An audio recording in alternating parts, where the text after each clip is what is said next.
Okay, we should be up and running right now. Let me check the live stream. Okay, that echo you hear is in fact the live stream. So that is put away. Let me make sure I make this announcement. Man, that was very tight.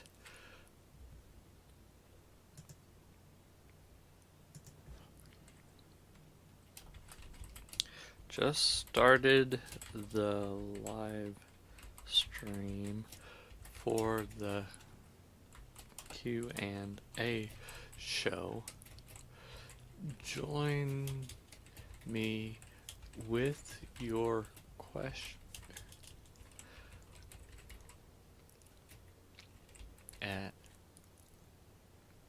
Sorry, I had a little stuff in there. I was eating lunch.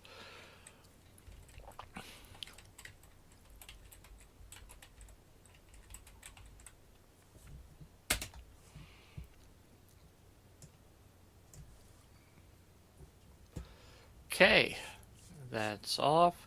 We've got that going well. Let me put up my monitor window here.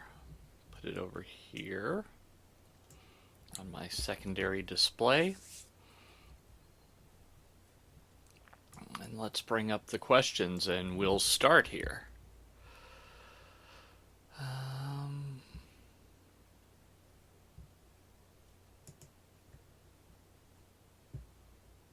Aha.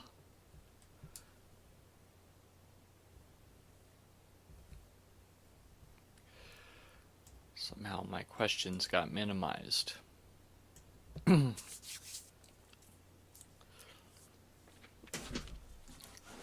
So, I guess let's start off more formally. I'm going to take my shoes off.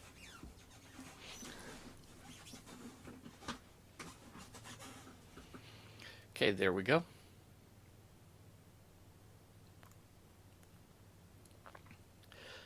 Streaming bandwidth provided by worship channels. Live streaming made simple. Visit them online at worshipchannels.com. Welcome again to another episode of Tech Help for Churches. My name is Paul Allen Clifford. I'll be your host today. I said Tech Help for Churches, but what I really meant was the ChurchTechCast question and answer show. So I have a few questions and I'll tell you about a couple of products that I'm taking a look at and kind of give you a preview of their review, which will be coming out sooner rather than later, I hope. I'm a little wet. It was rainy outside and things were delaying me from getting here, and so I pulled in just in time to grab some lunch and start the stream. So, without further ado, Nathan Sawyer, who's a guy I've known for a few years, asked me on Facebook, "Hey Paul, I have a question for you. My pastor is interested in doing some live streaming like you do for some upcoming lectures. I was wondering what is all involved in getting something like that together.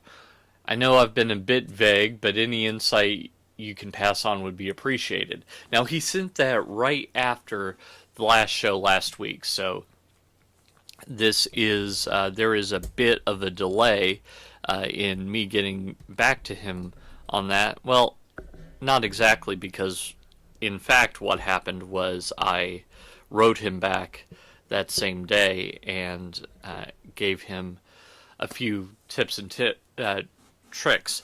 Basically, you need a video signal. The cheapest way to do that is with the webcam. That's what I'm doing right now, and that's also why, depending on where I sit, yeah, you might have just seen the lighting change.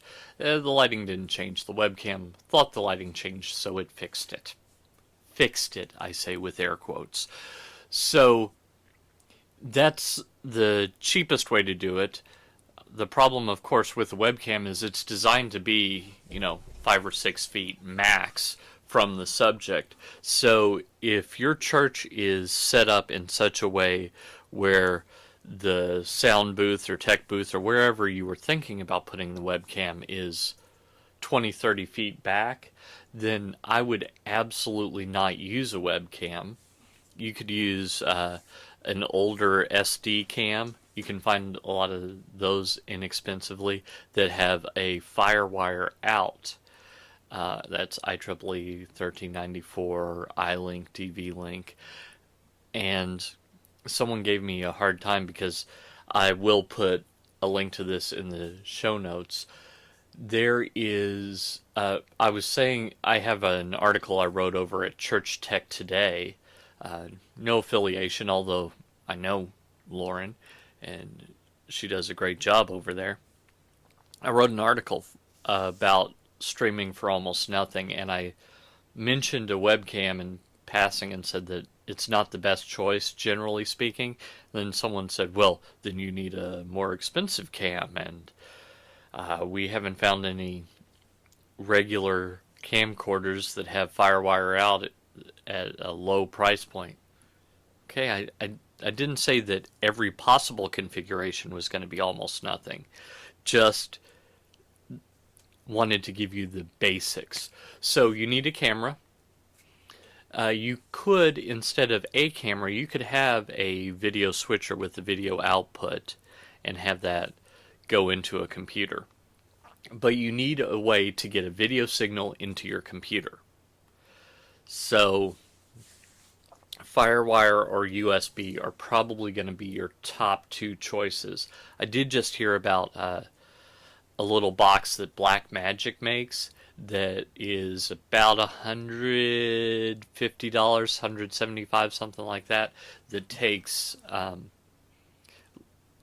lightning connector to go into the computer, and it'll take HDMI or SDI or HDSDI into the computer, and that's a pretty cool thing. Unfortunately, my computer is right before they introduced the lightning connector, so I can't do that personally. I'd like to, because I have a Canon T3i, which is a much better camera than this web camera that I'm using. So you take your signal into the computer. You also need a way to get the audio into the computer as well. You may or may not need some sort of delay to make sure those match up.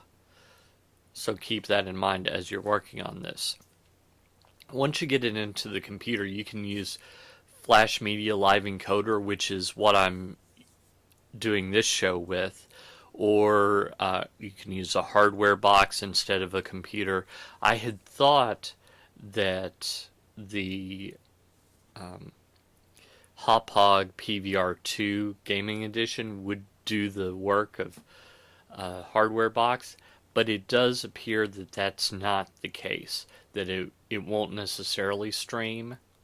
So I'm a little disappointed with that. It looks like it records, and depending on if you're using a PC or a Mac, it might also stream, but that's something I'm not particularly happy about as a limitation, and that's why I didn't actually buy one.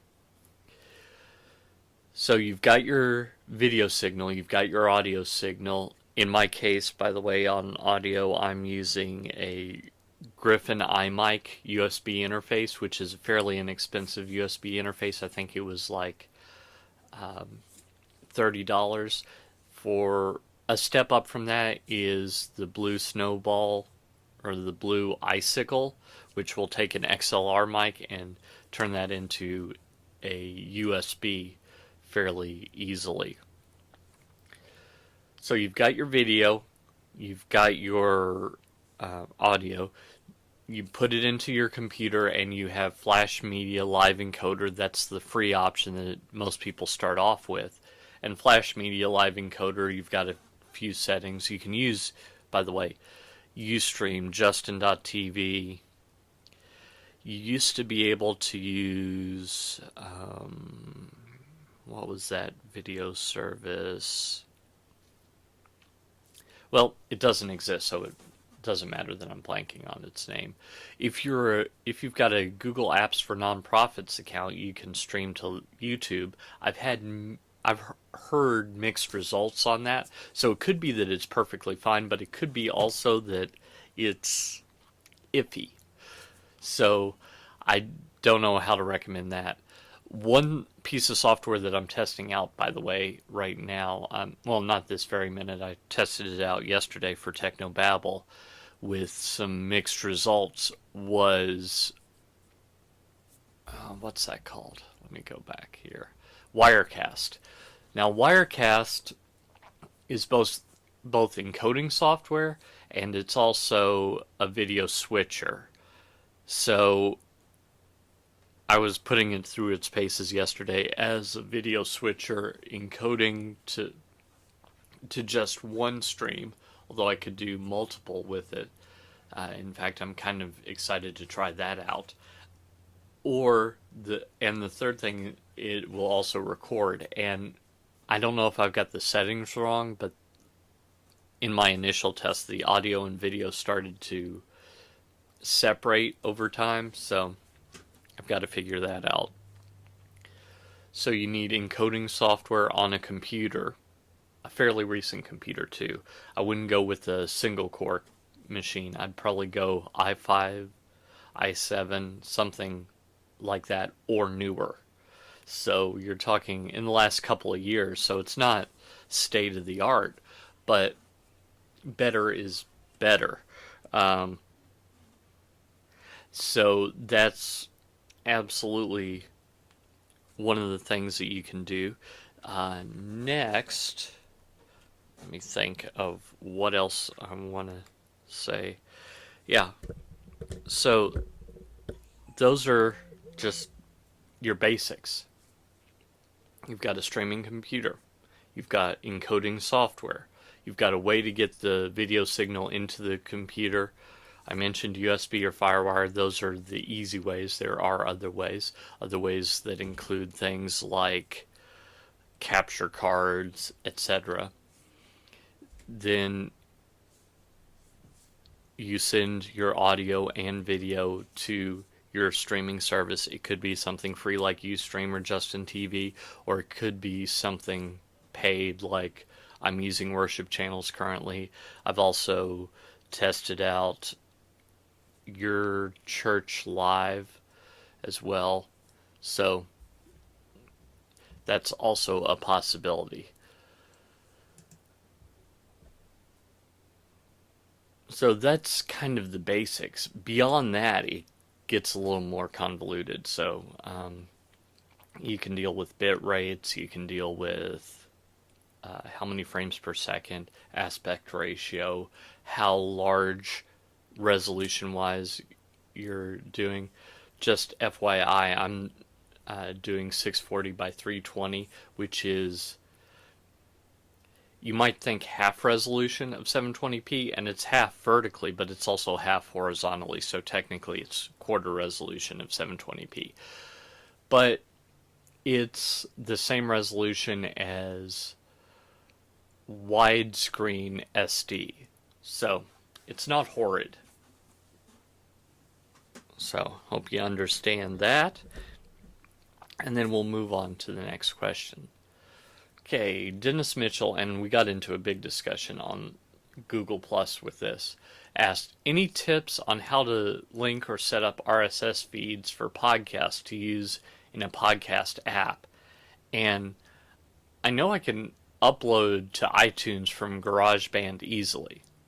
Again, I wrote an article about this. If you go to my site, trinitydigitalmedia.com, and look up the 5, I can't even remember the title. That's in Finder. Give me just a second. I will find the title here. And I'll put a link down in the show notes as well for this. So,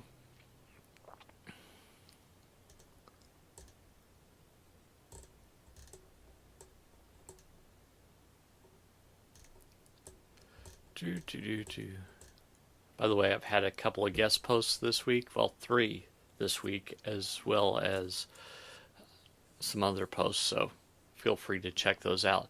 Church Tech Lessons, 5 things new podcasters need to know.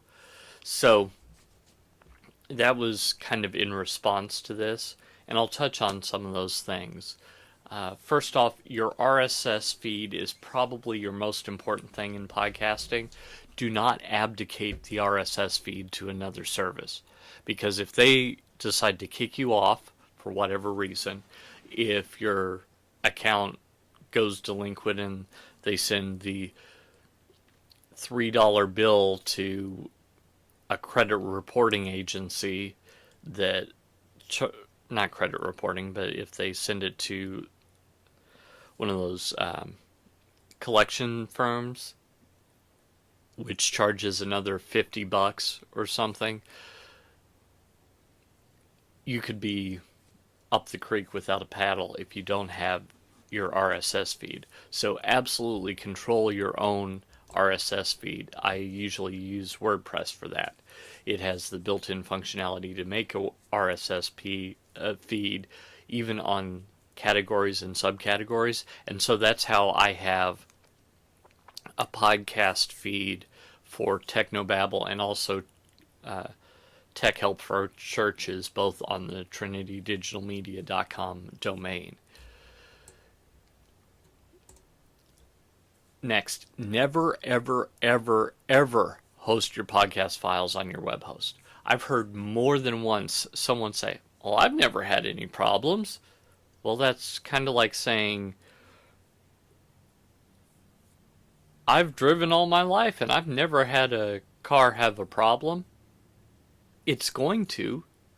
It's just a matter of time. Even if you have a new car, eventually some car somewhere will have a problem.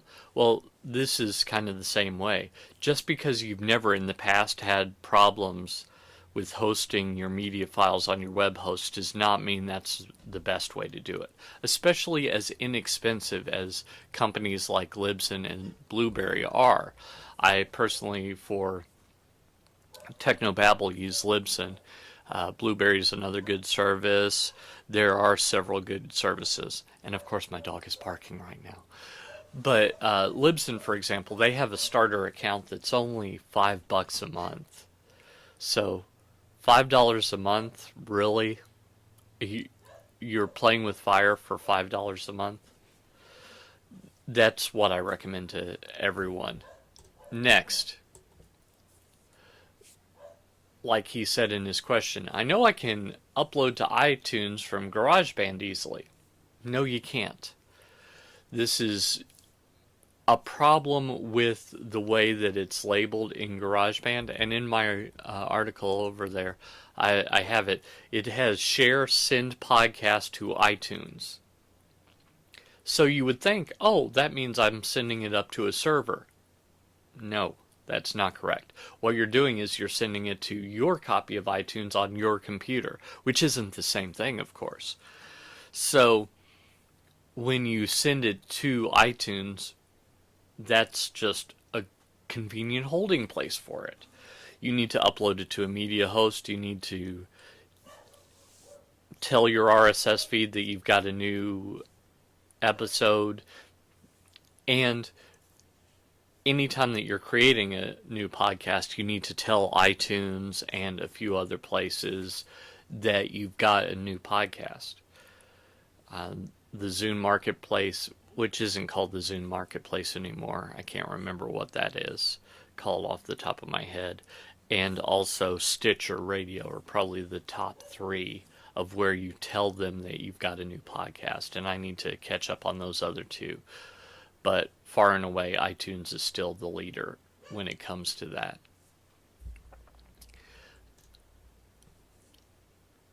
Finally, one thing you need to know about podcasting. People have been saying that podcasting is dead for about 7 or 8 years.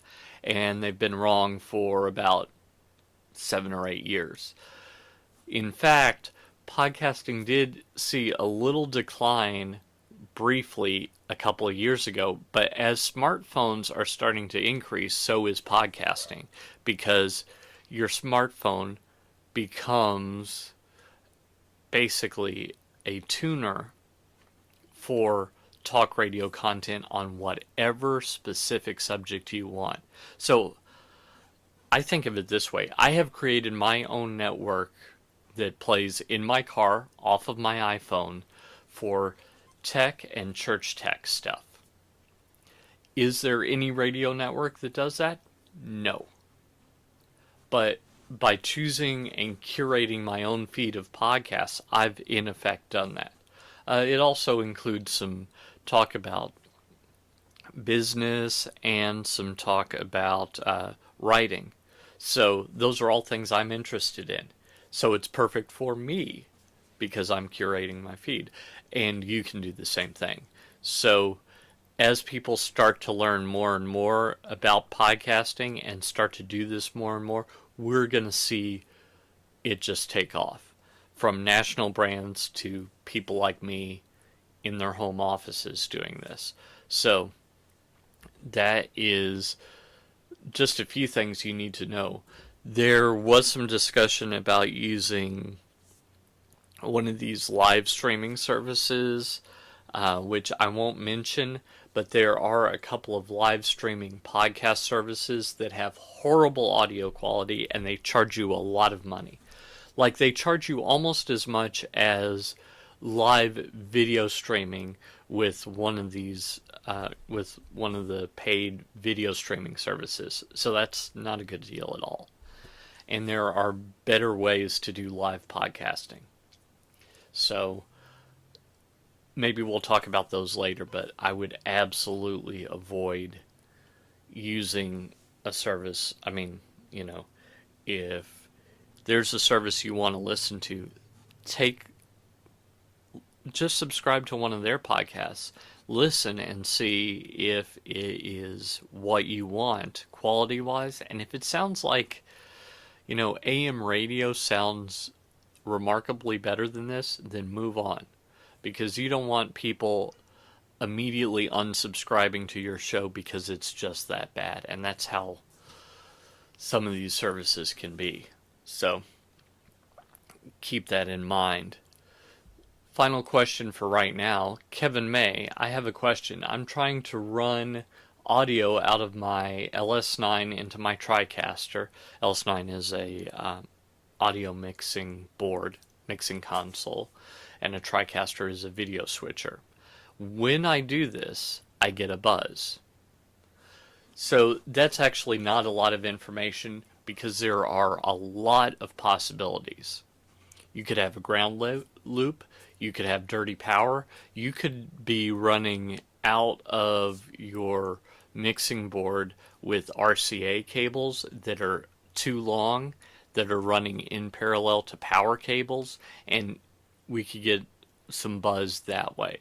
So I need to know what kind of buzz he's talking about, whether it's a constant bzzz, if it's a constant which sounds similar, but there's also a 60 cycle hum that could be introduced into the mix.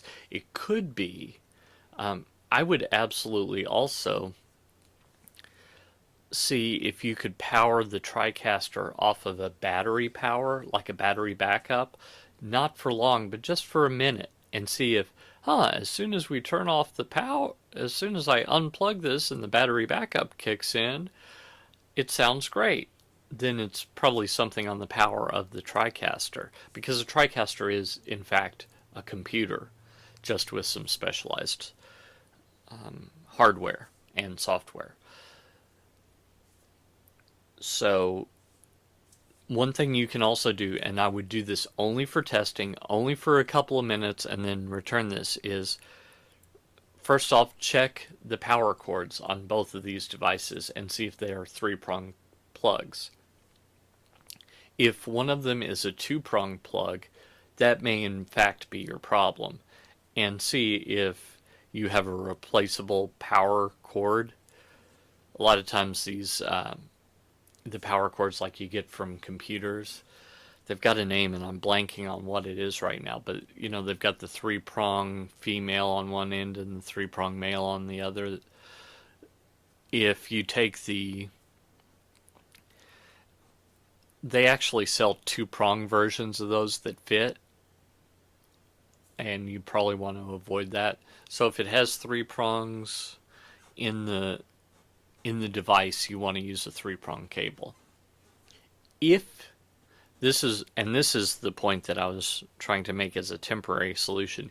If you find that they both have three prongs and you're still getting that buzz, it might be worth using one of those ground lift adapters.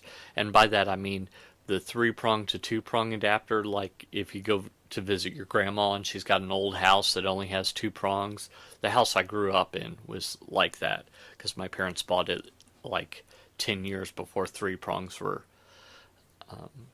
popular.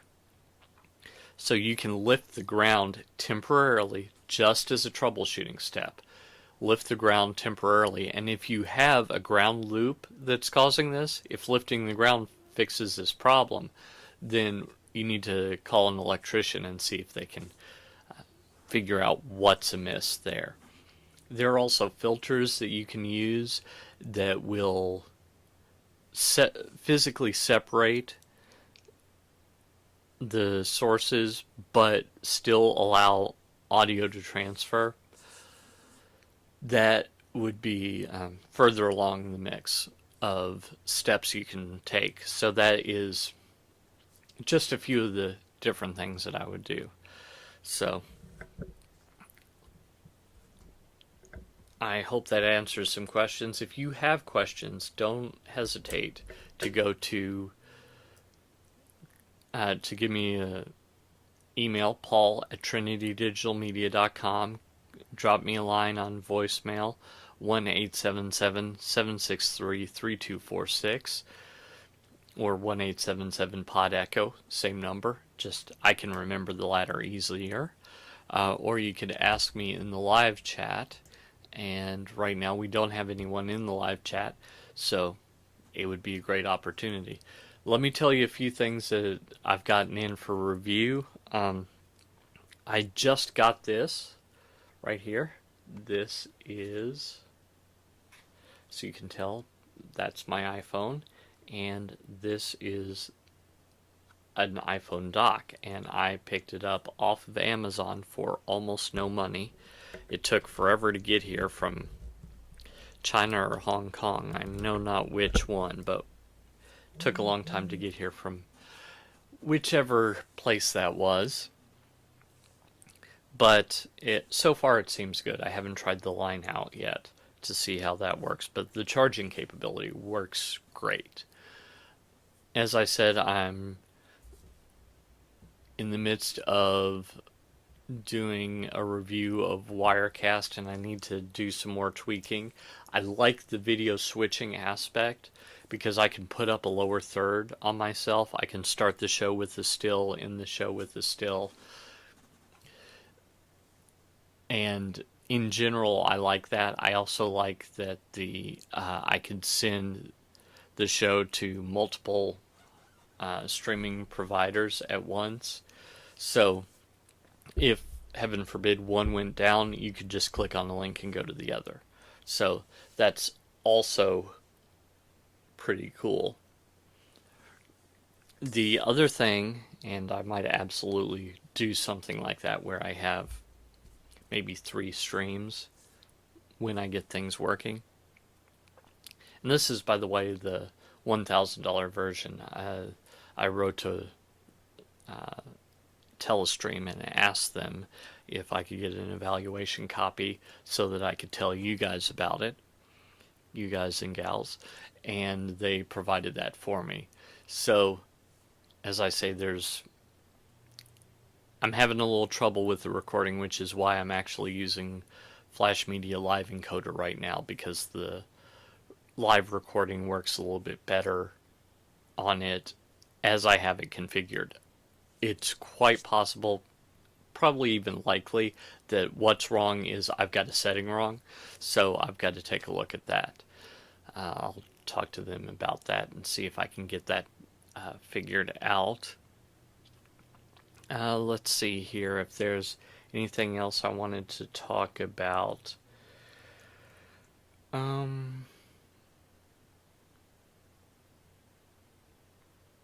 Oh, by the way, if you could go up to the banner on the site, under my trinitydigitalmedia.com banner, there is a ministry and business website banner, and that's not paid per click, that's per month. If you could, if you're at all interested whatsoever in getting a website for your business, go ahead and click on that. They're offering a couple of free gifts, which I'm all about free.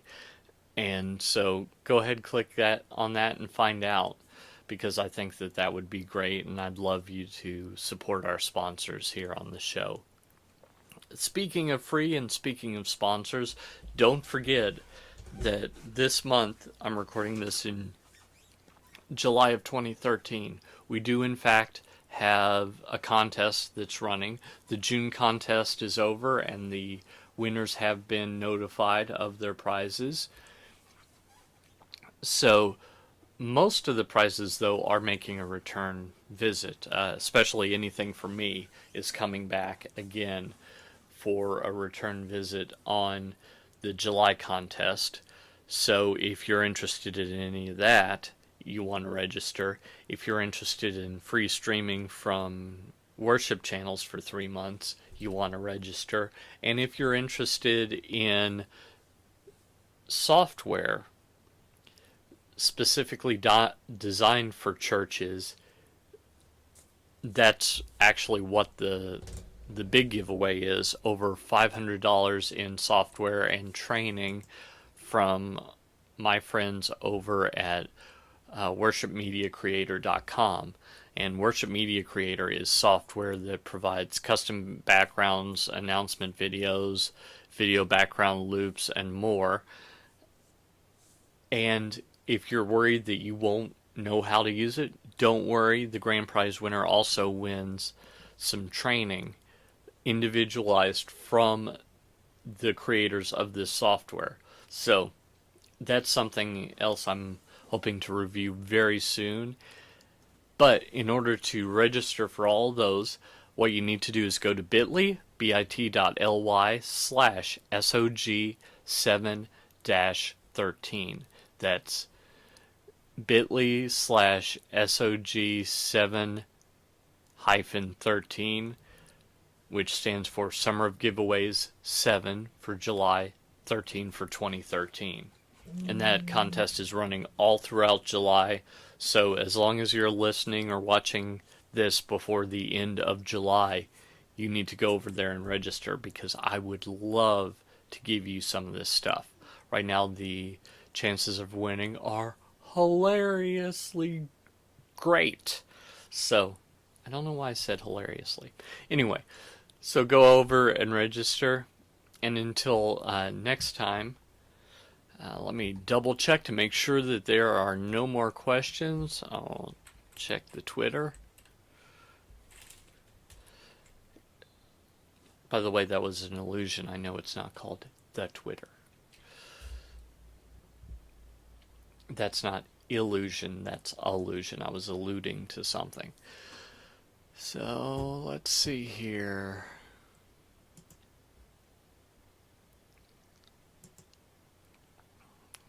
Let's see if I have anything.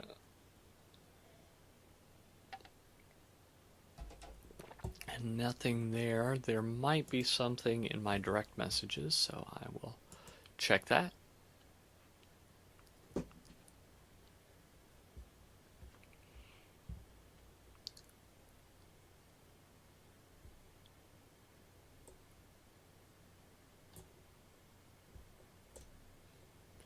Okay, someone did ask me, one thing I do on Twitter is I give away a copy of Podcasting Church. So if you want a copy of Podcasting Church, by the way, and you're not a part of the newsletter, what's taking you so long? Maybe you're just waiting for the link. Okay, the link is bit.ly/podcastchurchfree. That's bit.ly/podcastchurchfree.